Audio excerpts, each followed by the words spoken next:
parce que vous avez un super magasin. Le truc, c'est que j'étais stagiaire dans un magasin dépendant, mais le responsable m'a jeté à la porte. Ah, d'accord. Et j'en recherche un. Et comme j'ai expérience, c'est pour ça que L'expérience. oui, expérience dans les jeux vidéo. C'est pour ça que je vous fournis mon CV. Et également ma lettre de motivation.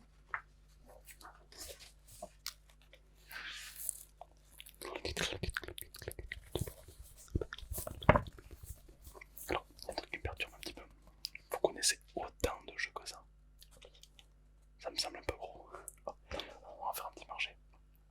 Je vais vous tester sur quelques jeux pour voir si c'est pas du bluff. Avec plaisir. Parce que ça m'est arrivé d'avoir des stagiaires qui bluffaient un petit peu. Et puis, si vous connaissez tous les jeux, vous dites, on vous prend. Un stage de quoi vous recherchez? Un stage en tant que vendeur.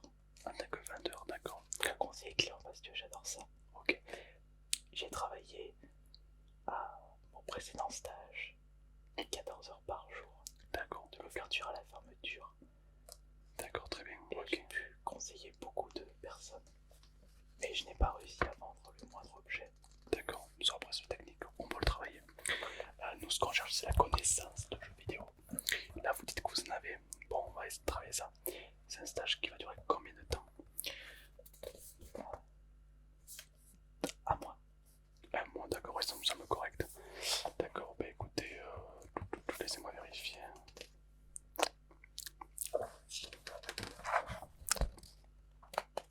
D'accord, bon, on va vous tester sur plusieurs jeux. Et si vous arrivez à les connaître, Vous pouvez les garder. ouais, C'est les lettres directement, vous pouvez les garder. très bien, je vais de côté. Je vais vous tester sur les différents jeux. Bonjour. Oui, je vous invite à checker la boutique. Je m'occupe d'un futur peut-être stagiaire. Et vous pouvez évidemment regarder la boutique ou alors vous pouvez aussi essayer de jouer le jeu avec nous. Le but c'est que vous essayez de trouver les jeux, voir Vous si avez joué celui-là ou pas? stagiaire. Vous l'avez joué. Il est excellent. Ah non, Vous ne le connaissez pas. C'était en réalité un jeu PS5 qui est ressorti sur la PS4 en mode remake. C'est vrai qu'ils ont laissé les défauts de l'époque avec les problèmes de caméra, de maniabilité.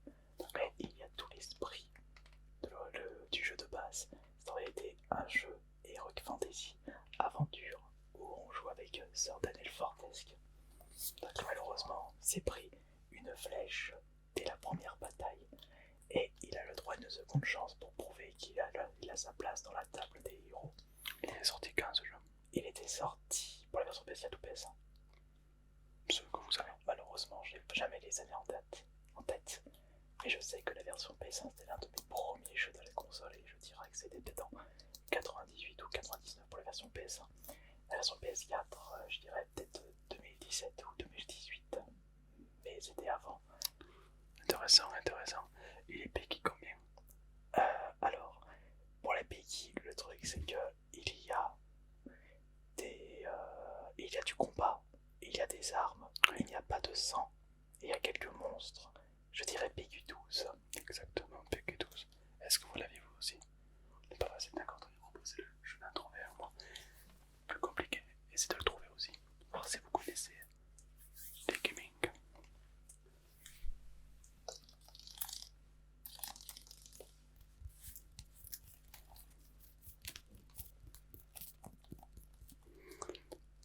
Alors, est-ce que vous pouvez me parler de ce jeu-là?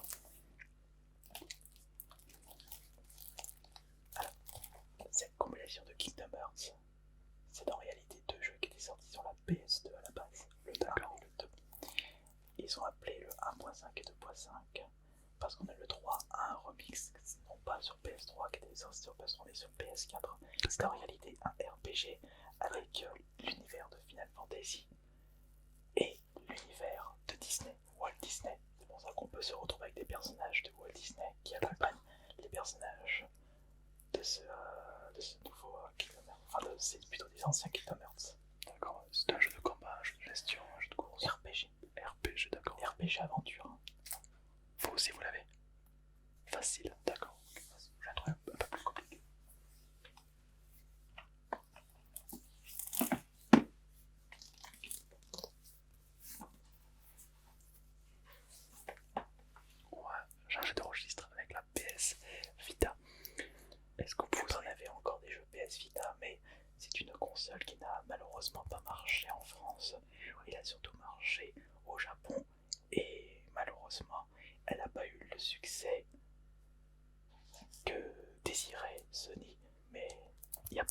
ces deux jeux alors qu'au Japon, énormément de jeux sont sortis mais uniquement sur le sol japonais.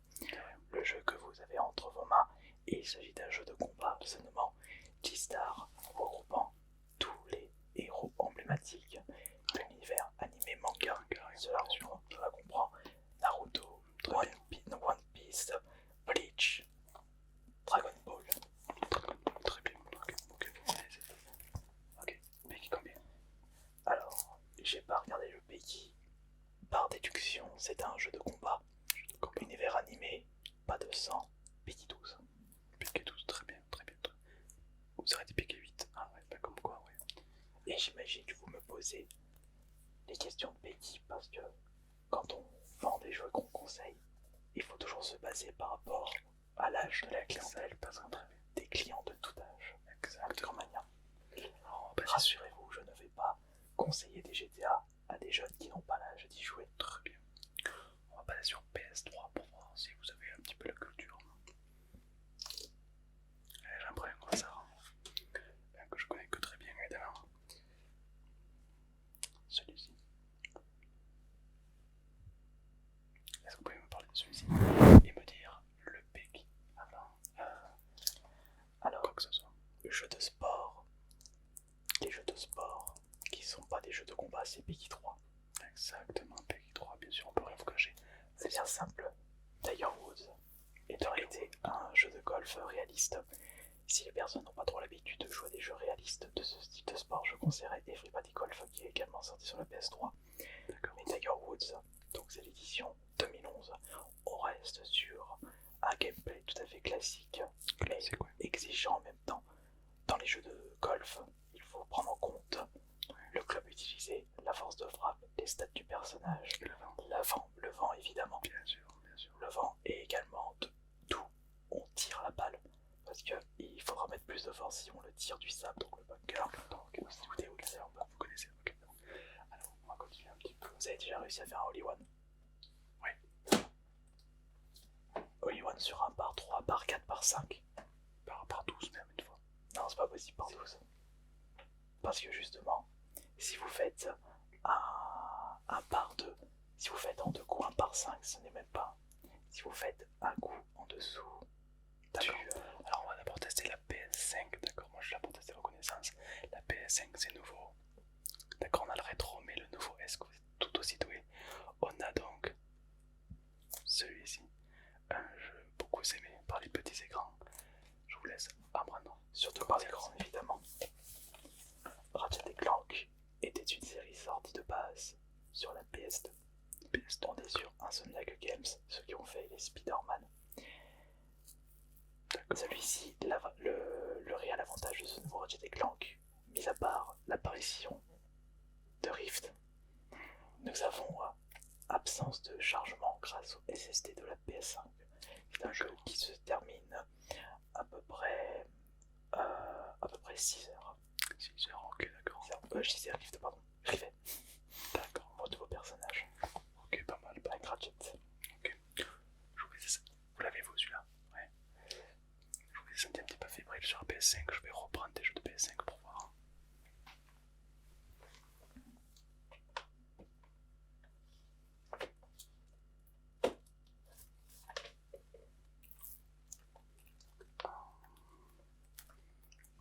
Tiens. Celui-ci. Alors, Cthulhu, c'est. Alors, d'abord, vous allez me dire le Peggy de ce jeu. Je vais juste regarder les images. Permettez. Faites-moi confiance. Regardez, faites-moi confiance. Voilà. Alors, je vais prendre comme ça. Regardez. Hop. Allez-y. Vous vendez des jeux américains? Bien sûr. Alors, c'est lettres. Alors, ça c'est pas par rapport au graphisme. Puisque là, on est sur du rétro. C'est un RPG rétro. Bien sûr. Donc, on a soit T ou M. C'est pas M. M, ça représente Peggy 18. D'accord. Teen, c'est teenager. Je dirais teen. T. Effectivement, c'était pas mal. Et c'est en réalité un RPG indépendant qui a été édité pour la version boîte par l'entreprise Limited Run. Donc vous avez devant vous une pièce limitée à quelques milliers d'exemplaires dans le monde. Ok, vous l'avez vous celui-là, ouais, vous connaissez. Pas facile, ok, bon, pas mal. Un petit coup de chance.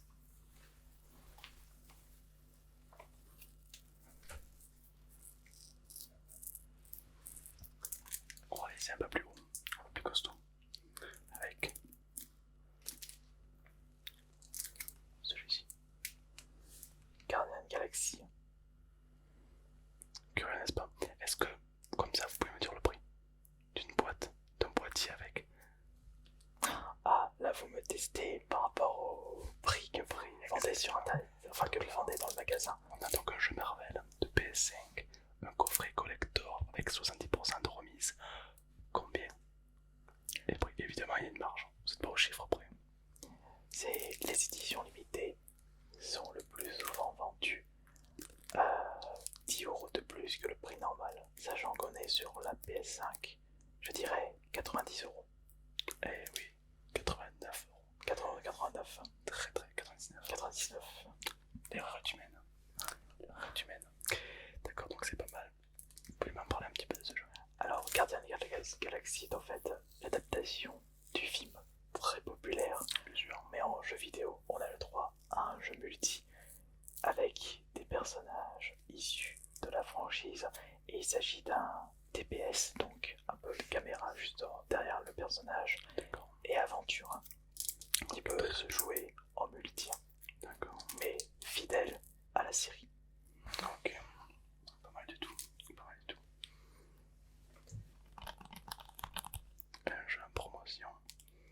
Alors, est-ce que vous pouvez me parler de celui-ci? Un jeu pas très connu et me dire sur quelle plateforme il est sorti? Doom Hospital est en réalité un hommage à un ancien jeu du même style qui s'appelait Team Hospital, sorti sur la PS1 et PC. C'est en réalité un jeu de gestion où vous gérez un hôpital, vous recrutez des médecins, des infirmières, vous avez des vagues de patients, il faut trouver leur maladie, savoir qu'est-ce que vous devez leur donner comme traitement, comme médicament, et également gérer les finances de l'hôpital. Il est sorti sur quelle plateforme? Celui-là, Switch, PS4, Xbox One, il est même dispo sur le Xbox Game Pass. Mais ça on n'en parle pas parce que c'est du dématériel, donc on n'en parle pas. Rien n'est mieux que les versions boîte.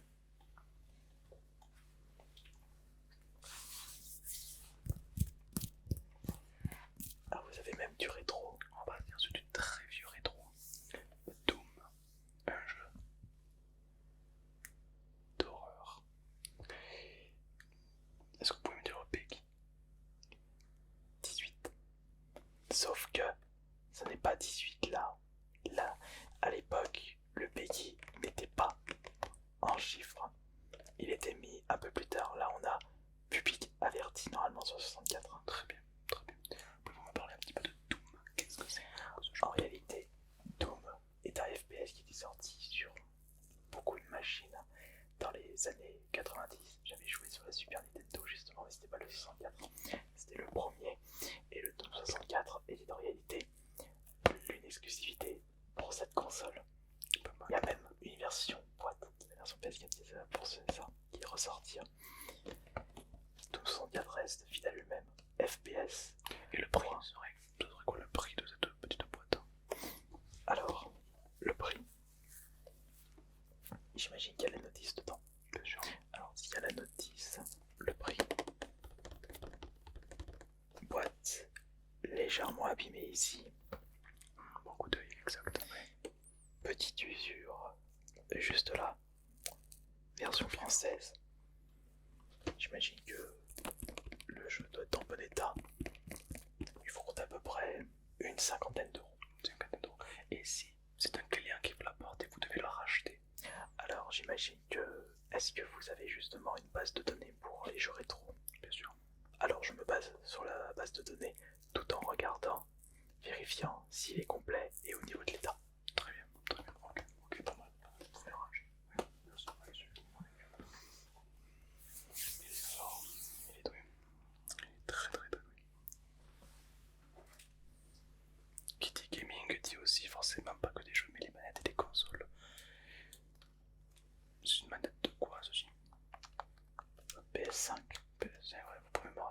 les fonctionnalités en plus qu'elle a par rapport à la PS4? La PS5 c'est bien simple. Elle a une fonctionnalité vibration. Vibration nettement améliorée par rapport à la prise en main. C'est une vibration en 3 dimensions. C'est surtout ça le réel. D'accord. La réelle amélioration sur la PS5. Et en plus en plus. Le pavé tactile. Le pavé tactile aussi. Mais il y était aussi sur PS4. Ouais, détaillé. Et était moins bien sûr. Mais comme on passe à la PS5, on améliore toujours les bonnes recettes. D'accord, très bien. Et la Xbox 360 ou la One? Non, alors ça c'est la One. C'est la One. On peut tout de suite remarquer la différence entre la One et la 360 parce que la prise en main est de meilleure qualité. Mais si vous désirez voir la différence entre la manette Xbox One et Xbox Series, il y a un bouton plus et vous avez les grips au niveau des poignets. Meilleure prise en main. Okay. Si vous devez acheter cette manette, à combien l'achèteriez-vous? Encore une fois, je vais me baser sur la base de données Micromania. Donc je regarde à combien vous les reprenez de base et je vérifie si les joysticks sont en bon état. Très bien. Tout en testant la manette directement sur une console installée au préalable. Et si vous devez la vendre, à combien vous la vendrez? Sachant qu'elle est en bon état. Il faudrait, c'est la Xbox One, pas Series. Il faut compter à peu près entre 40 et 50 euros s'il s'agit d'une édition collector. Très bien, intéressant. Est-ce que vous serez capable de conseiller le client qui est juste là, que vous recherchez vous? Ah, une manette justement, d'accord. Ok, écoutez, je vous laisse discuter avec peut-être un futur stagiaire. Alors dites-moi, cher client, déjà bienvenue à Micromania, j'espère que vous allez bien. Pouvez-vous me dire sur quelle console vous recherchez une manette? Ah, vous voulez savoir si ça passe sur votre PC? Alors, pour une manette de console sur PC, je peux vous recommander la manette Xbox One ou Xbox Series. On vend dans les magasins des petites clés USB pour pouvoir faire en sorte que votre PC repère justement la manette Xbox One ou Xbox Series. Et comme Xbox c'est Microsoft et que le système d'exploitation ça appartient à Microsoft, il y a beaucoup de similitudes entre le système PC et le système Xbox. Donc et en plus le Game Pass est disponible sur le PC. Oh, pardon, non. Mais si vous désirez une manette, prenez la Xbox One ou la Xbox Series. J'ai failli faire une petite erreur. Très bien, il est pas mal. Il est fort, il est très bien. Ok. Est-ce qu'on a pu répondre aux attentes? Très bien. Oui. Très bien. Merci beaucoup. Oui. Bon, c'est pas mal. Ok, bon. Il me faudrait votre nom, votre pseudo ou quelque chose que je puisse vous référencer. Alors, mon pseudo, c'est Jean-Yves. Jean-Yves. 2 fois Jean-Yves. Ah non, Jean-Yves Dupont. Dupont, d'accord. Ouais, très bien. Jean-Yves Dupont. Ouais, très bien, c'est noté. Bon, mais écoutez, vous m'avez l'air d'être assez calé dans la matière de gaming. Est-ce que dans tout ce qui est animé, vous êtes tout aussi calé? Parce que Micromania, ce n'est pas que le gaming, c'est aussi l'animé. Je vais me débrouiller. D'accord. Qu'est-ce qui gagne entre Sengoku et One Punch Man? Qu'est-ce qui peut gagner le combat entre Sengoku et One Punch Man? Ah. Quand on commence à parler de choses sérieuses, là tout de suite il y a moins de monde. Je donne ma langue au chat. Ah, pas facile. Théoriquement c'est One Punch Man, même si tout le monde aime Sengoku. Ouais, c'est vrai que ça peut le cœur de dire ça, mais c'est comme ça. Si vous pensez qu'il est qualifié pour ce rôle chez nous, n'hésitez pas à le préciser dans les commentaires et peut-être qu'on lui trouvera une petite place. Sinon n'hésitez pas à liker ou à partager, à vous abonner si toutefois cette vidéo vous a plu. Et n'hésitez pas à aller voir ASM Minotaur qui s'y connaît, comme vous avez pu le voir un petit peu dans le gaming. Il reste quelques trucs à apprendre mais il a de bonnes bases. Merci à tous. Merci à toi.